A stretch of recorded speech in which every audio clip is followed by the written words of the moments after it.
பிறந்த குழந்தைக்காக செய்யும் அகீகா சட்டம். அஸ்ஸலாமு அலைக்கும் வரஹ்மத்துல்லாஹி வபரகாத்துஹு.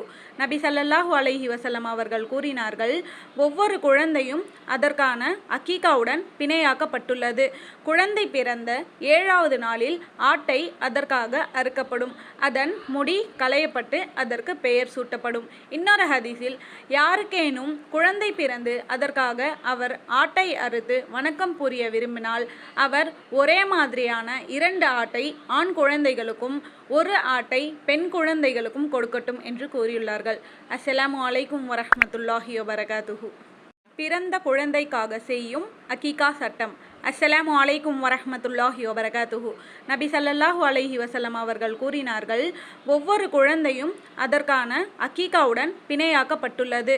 குழந்தை பிறந்த 7வது நாளில் ஆட்டை அதற்காக அறுக்கப்படும். அதன் முடி களையப்பட்டு அதற்கு பெயர்